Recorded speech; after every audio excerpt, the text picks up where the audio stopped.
Welcome, Shadow Seekers, to American Shadows, Crimes and Chronicles. Today, we're unearthing a tale that'll haunt your thoughts long after it ends. Whether you're glued to the screen or just listening in, you're in for a wild ride through history's darkest corners. If you're new, hit subscribe to join our mission of exposing America's hidden truths. Regulars, your likes fuel our journey into the unknown. Now, let's peel back the layers of time and reveal the secrets beneath. Ready? Let's begin. Milwaukee's monster, the terrifying capture of Jeffrey Dahmer. Gather round, folks, as we delve into a story that gripped the nation and sent shockwaves through the world. A tale of unimaginable horror, twisted minds, and the relentless pursuit of justice. It was July 22nd, 1991, a day that would mark the end of a horrifying reign of terror perpetrated by one of the most notorious serial killers in history, Jeffrey Dahmer. Picture Milwaukee, Wisconsin, a seemingly ordinary city on a sweltering summer day. The heat hangs heavy in the air, carrying with it an unnatural, sickly sweet odor that neighbors had been complaining about for weeks. Yet, beneath the veneer of normalcy, a sinister darkness lurked in apartment 213 of the Oxford Apartments at 924 North 25th Street. The story began to unfold when Tracy Edwards, a 32-year-old African-American man, was spotted wandering the streets with a handcuff dangling from his wrist. When police officers Robert Roth and Rolf Mueller approached him, Edwards told a tale so horrifying it seemed almost unbelievable. He claimed he had just escaped from an apartment where a man had tried to kill him. Edwards led the officers back to apartment 213, recounting his harrowing ordeal. He had been lured there with the promise of money for posing for photographs, only to find himself in the lair of a monster.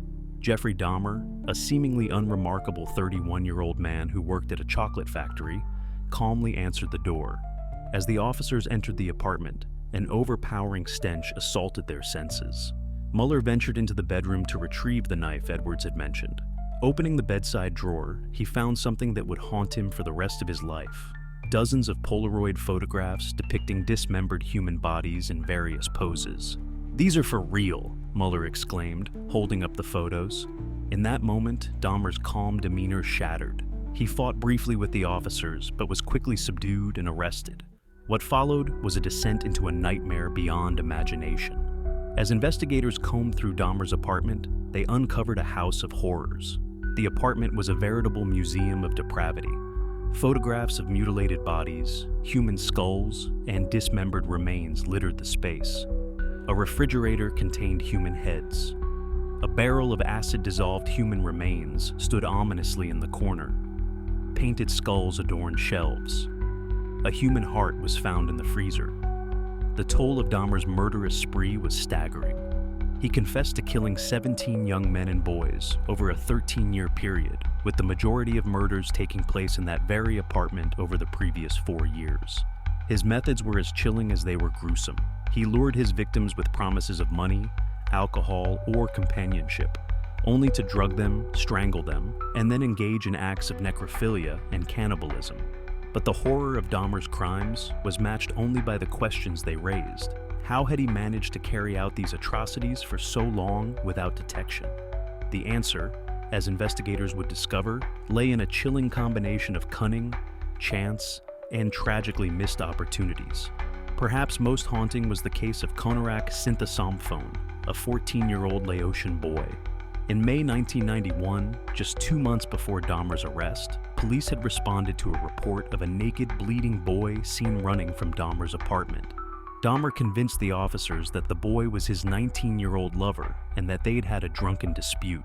The officers left the boy in Dahmer's care. Konarak became Dahmer's 13th victim.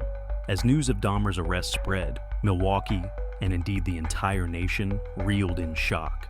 The case exposed deep-seated issues of race and class, as many of Dahmer's victims were young men of color from marginalized communities. It raised troubling questions about police procedures and societal neglect. Dahmer's trial began on January 30th, 1992. Despite his confession, he pleaded not guilty by reason of insanity. The courtroom was subjected to graphic and disturbing evidence, including Dahmer's detailed confessions. On February 15th, after only 10 hours of deliberation, the jury found Dahmer sane and guilty on all counts.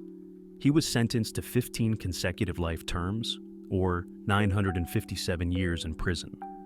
But Dahmer's story wasn't over. On November 28, 1994, he was beaten to death by a fellow inmate at Columbia Correctional Institution. Even in death, Dahmer continued to raise complex questions about justice, mental health, and the nature of evil. As we reflect on the arrest of Jeffrey Dahmer 32 years ago today, we're confronted with uncomfortable questions. What drives a person to commit such heinous acts? How can such evil exist alongside the mundane realities of everyday life? And what responsibility do we, as a society, bear for the conditions that allow such predators to operate undetected? This is American Shadows, where we delve into the darkest corners of our nation's history. The Jeffrey Dahmer case serves as a stark reminder that sometimes the most terrifying monsters are not the ones in our imagination, but the ones hiding in plain sight. As we close this chapter, we're left to ponder. In the face of such unfathomable evil, how do we as a society respond? And what can we learn from this dark chapter to prevent such horrors in the future?